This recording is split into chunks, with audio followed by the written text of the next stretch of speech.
কারো সাথে আর্থিক বিষয়ে আমার কোনো রকমের কোনো কথাবার্তা হয়নি। কারো জুতার মেকার আছে, কারো চার দোকান আছে, কারো পানের দোকান আছে। এরা তো সাধারণ, এরা তো টাকা পয়সা লোক, এরা তো হকার মানুষ। হকারকে পুনর্বাসন করতেছে। গত সমন্বয় সভায় ব্যাপারে সিদ্ধান্ত গৃহীত হয়েছে।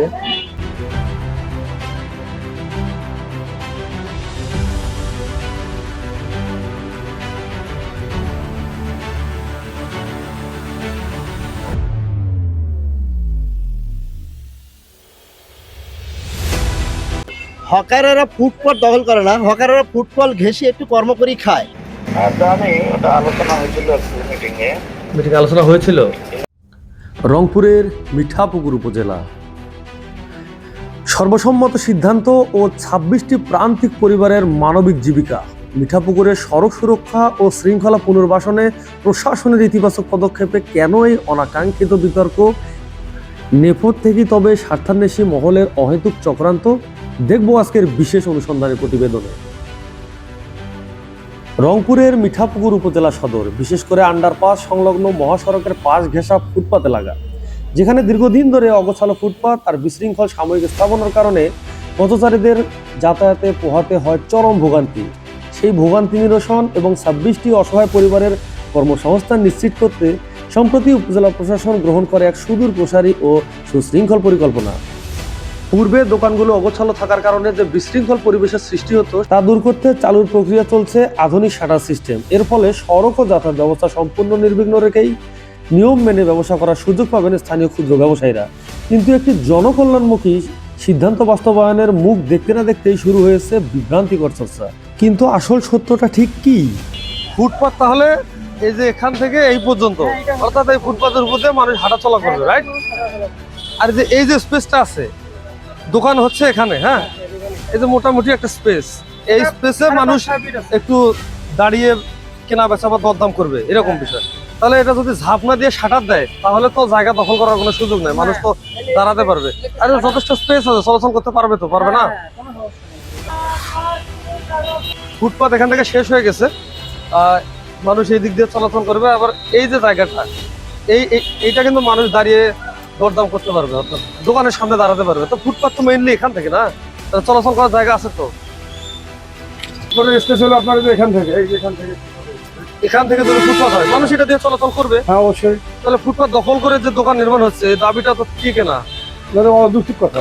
হকারেরা ফুটপাত দখল করে না, হকারেরা ফুটবল ঘেঁষে একটু কর্ম করি খায়। এটাকে স্থানীয় প্রশাসন মনে করতে হচ্ছে এদেরকে সুশৃঙ্খলভাবে রাখলে এরা পরিমিলি খাতে খাক। এটা তো অসুবিধার কিছু নেই। একটা শ্রেণী মনে করতেছে যে এটা অসুবিধার কিছু নাই, মানে এদেরকে তুলিতে ওদেরকে জায়গা দিলে সুবিধা হয়ে যায়। আগে আরো এলোমেলো ছিল, বরং এখন পরিবেশ ভালো হচ্ছে। কারো জুতার মেকার আছে, কারো চার দোকান আছে, কারো পানের দোকান আছে। এরা তো সাধারণ, এরা তো টাকা পয়সা লোক, এরা তো হকার মানুষ। হকারকে পুনর্বাসন করতেছে। পুনর্বাসন করাটা খারাপ না ভালো? এটার জন্য ওনাকে ধন্যবাদ দেওয়া উচিত। হ্যাঁ, ইউনো সাহেবকে ধন্যবাদ দেওয়া উচিত। আপনার নাম কি? আমার নাম আব্দুল মালিক। আব্দুল মালিক, কি করেন আপনি? আমি এই ফুটপাতে আগে এক সময় দোকান করছিলাম, এখন আমার আপাতত দোকান নাই। আমি মনে করি এদেরকে পুনর্বাসন করতেছে, এই জন্য আমার কাছে একটা খুশি লাগতেছে। আকাশের নিচে দীর্ঘদিন ছিলাম, এখন একটা ঘর হচ্ছে। ঝড় বৃষ্টিপাত হলে আমি বউ বাচ্চা নিয়ে পরী খেতে পারবো, এটা তো আমার জন্য ভালো। আমি খুশি, অবশ্যই খুশি। আপনার নাম কি? আমার নাম মিলন রবি দাস। কত বছর ধরে? আমি এখানে ২৮ বছর ধরে ব্যবসা করি, এই মিঠাপুকুরে। মিঠাপুকুর উপজেলা গেটে। আগে তো আমরা অনেক নোংরা পয়জামের মধ্যে ছিলাম আর কি। আচ্ছা, এই বিষয় নিয়ে স্যার একদিন আমাদেরকে ওনার হলে ডাক দিছিল আর কি, মত বিনিময় করার জন্য। যে বলে, ভাই আপনাদের মিঠাপুকুর, এটা উপজেলাটা আপনাদেরই। আপনারা আমাদের উপজেলার বা আপনাদের উপজেলার সামনে যেভাবে আছেন, তাতে আমাদের উপজেলার একটু হলেও মানে কেমন একটা বিশ্রী দেখায়। সেক্ষেত্রে আমি এক কাজ করি, আমাদের যে পরিচিত জায়গাটা আছে সেখানে আমি একটা ভালো পরিসরে আপনাদের থাকার জন্য একটা ব্যবস্থা করে দিচ্ছি। হ্যাঁ, এই জন্য কি নির্মাণটা হচ্ছে আর কি। মানে আগে দোকান আপনারাই করতেন? জি, আমরা করতাম। এখানে মোটামুটি 26টার মতো দোকান থাকে। ঢাকা থেকে যাত্রীরা আসলে এখানে অনেক সময় চুরি ছিনতাইও হয়। সেক্ষেত্রে আমাদের দোকানগুলো হবে কি, সবসময় দোকানপাট খোলা থাকে। হ্যাঁ, আলো থাকবে। আপনাদের কি কোনো আর্থিক লেনদেন এখন পর্যন্ত হয়েছে? এখন পর্যন্ত কোনো আর্থিক লেনদেন হয়নি। মানে আমরা যেভাবে ছিলাম অগোছালো ভাবে, সেটাকে গোছানো পিছনে দেওয়া হয়েছে, তাতে মানুষের জন্য আরো সুবিধা হয়। আগে তো অগোছালো ছিল, ময়লা আবর্জনা, জঙ্গল, এই ধরনের একটা ছিল। মানে একটা লোক যে দাঁড়াবে এই ধরনের কোনো পরিস্থিতি ছিল না। তো যাই হোক, আমরা যেভাবে করি আসছিলাম তাতে কিন্তু সৌন্দর্য ছিল না। আচ্ছা, মানে খারাপ দেখা যাইতো। ঘর পাবো, ব্যবসা বাণিজ্য করি আসছিলাম, এখন করব। আরো হয়তো একটু সুন্দরভাবে করব। আমার ছিল ফ্ল্যাগ ছিল বিকাশ।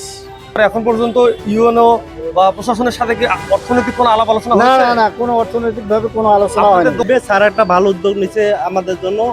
মার্কেটের যে উপজেলার সামনে যে একটা বিশৃঙ্খলা ছিল ওটা এখন শৃঙ্খলায় পরিণত হবে। স্যার একটা ভালো উদ্যোগ নিচ্ছে। পুরাতন যারা ছিল ওরা বিষয়টা বিতর্ক করতেছে, ওরাতে যেন এই কাজটা না হয় সেই একটা পরিকল্পনা চালাচ্ছে। এই স্যারের বিরুদ্ধে মিথ্যা অপবাদ দিচ্ছে। আমরা তীব্র নিন্দা জানাচ্ছি। মানিক দাস কি করেন? আমি সেন মাস্টারি করি। Chain master. আচ্ছা, এই যে ওই পাশে কি জায়গাগুলো খালি ছিল নাকি আগে থেকেই দখল ছিল? না, ওরা আগে থেকে দখল ছিল আর কি। আগে কি অবস্থায় ছিল? আমার দোকানপাট ছিল, এমনি টিন শেড দিয়ে আর কি ছিল আর কি। স্যার আমাদের এখানে বলছে যে আমরা রুম করি, আপনাদের দেবো আর কি। আমরা যার জমা থাকবে, আন্ধারে মন্দারে লোকজন নামে এখানে। হ্যাঁ, একটা দোকানপাট যদি না খোলা থাকে লোকটা যাবে কোথায় ওরা রাখবে? আর এটা যদি 24 ঘন্টা এখানে খোলা থাকে, যে মানুষজন নামলেও নিরাপত্তা থাকবে আর কি। অনুসন্ধানে দেখা যায় এই পুরো বিষয়টি নিয়ে যে বিভ্রান্তি তৈরি করা হচ্ছে এর ভিত্তি বাস্তবে বেশ নড়বড়ে। এটি উপজেলা নির্বাহী অফিসার ইউএনও মোহাম্মদ পারভেজের কোনো একক বা উদ্দেশ্য প্রণোদিত সিদ্ধান্ত নয়। উপজেলা প্রশাসনের ওপেন ফোরাম এবং মাসিক সমন্বয় সভায় সর্বসম্মত রেজুলেশনের মাধ্যমেই সিদ্ধান্ত গৃহীত হয়েছে। আসলে দোকান ঘর নির্মাণটি ইউএনওর কোনো ব্যক্তিগত সিদ্ধান্ত নাকি আপনার স্থানীয় রাজনৈতিক মহল যারা কর্মচারী আছেন তারা এই বিষয়টা অবগত? মিঠাপুকুর উপজেলার সমন্বয় সভায় গত সমন্বয় সভায় ব্যাপারে সিদ্ধান্ত গৃহীত হয়েছে। মিঠাপুকুরের উপজেলা পরিষদের সাইড দিয়ে কিছু দোকানঘর নির্মাণ করে এখানে যারা ভাসমান দোকানদার আছে তাদের বাজেট বরাদ্দ করার সিদ্ধান্ত গ্রহণ হয়। যানজট মুক্ত থাকে, এখানে পরিবেশটা সুন্দর থাকে, ওভারব্রিজের নিচেও পরিবেশটা সুন্দর থাকে। এই জন্য এটা সিদ্ধান্ত হয় উপজেলার সমন্বয় সভায়। এখানে উপজেলার সমাজ সিদ্ধান্ত মোতাবেক এখানে ঘর উত্তোলন হচ্ছে।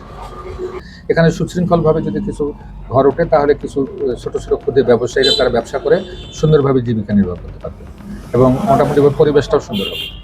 এই বিষয়টা কি ইউএনওর ব্যক্তিগত সিদ্ধান্ত নাকি আমাদের আপনি মাননীয় সংসদ সদস্য স্থানীয় রাজনৈতিক ব্যক্তিবর্গরা জানেন কিনা এই বিষয়টা কি স্যার?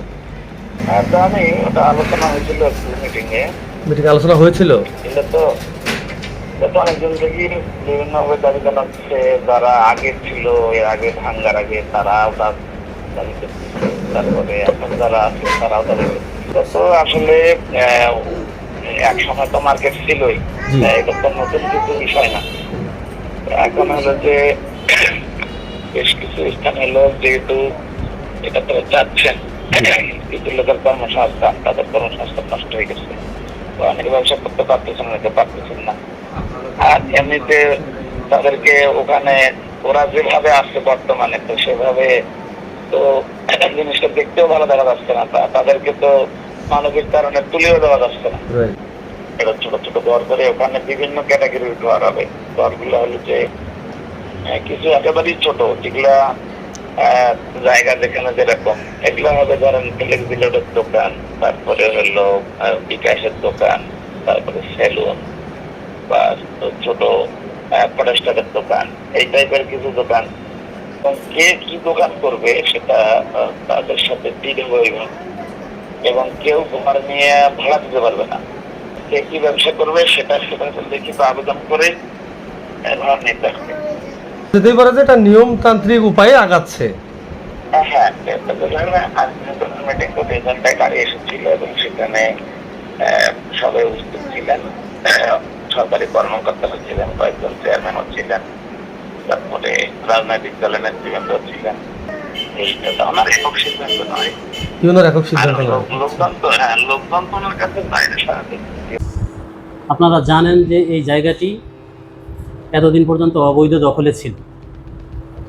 আমরা উপজেলা পরিষদের মাসিক মিটিংয়ের সিদ্ধান্তের মাধ্যমে সবার সর্বসম্মতিক্রমে এই দখলটি উচ্ছেদ করি এবং দখল উচ্ছেদ করে সেইখানে পরিষদের পক্ষ থেকে অস্থায়ী ভিত্তিতে মার্কেট করে কিছু নিম্ন আয়ের মানুষ যারা দীর্ঘদিন যাবৎ আমার কাছে পীড়াপিড়ি করতেছে যে তাদের যাতে একটা কিছু করে দেই, তারা যাতে উপার্জন করে নিজেদের ফ্যামিলি নিয়ে ভালোভাবে থাকতে পারে, সেই জন্য মাসিক মিটিংয়ের সিদ্ধান্ত অনুযায়ী ওইখানে অস্থায়ী ভিত্তিতে কিছু ঘর করার সিদ্ধান্ত গৃহীত হয়েছে। হ্যাঁ, সব কিছুই আছে, আমরা আপনাদেরকে সরবরাহ করতে পারব। একটা পক্ষ মূলত মানুষকে বিভ্রান্ত করতে চাচ্ছে, কিন্তু বিভ্রান্ত হওয়ার সুযোগ নেই। কারোর সাথে আর্থিক বিষয়ে আমার কোনো রকমের কোনো কথাবার্তা হয়নি। আপনারা এটা সরেজমিন গিয়ে যারা এইখানে দোকান নিতে চাচ্ছে তাদের সাথে কথা বললে বিষয়টা ক্লিয়ার হয়ে যাবে।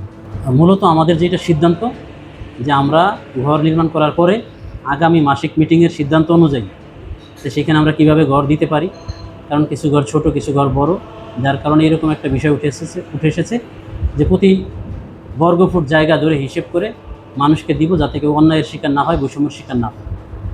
কাজ শেষ হওয়ার পরে আমরা আসলে মূলত এই সিদ্ধান্তগুলো বাস্তবায়ন করি। এখন পর্যন্ত আমরা কারোর সাথে কোনো রকমের কথাবার্তার বিষয়ে বলতেছি। ব্যক্তিগত বা গোষ্ঠীগত ক্ষুদ্র স্বার্থের ঊর্ধ্বে উঠে 26টি পরিবারের জীবিকার নিশ্চয়তা এবং মিঠাপুকুরের সুশাসন বজায় রাখাই এই মুহূর্তের মূল দাবি। স্থানীয় সচেতন মহলের স্পষ্ট বক্তব্য, উন্মুক্ত আলোচনায় গৃহীত একটি জনকল্যাণমুখী উদ্যোগকে অহেতুক বিতর্কের আড়ালে চাপা না দিয়ে সুশৃঙ্খল এই ধারা অব্যাহত রাখাই হোক প্রশাসনের মূল লক্ষ্য। মেহেদী হাসান মুরাদ, MK নিউজ 71।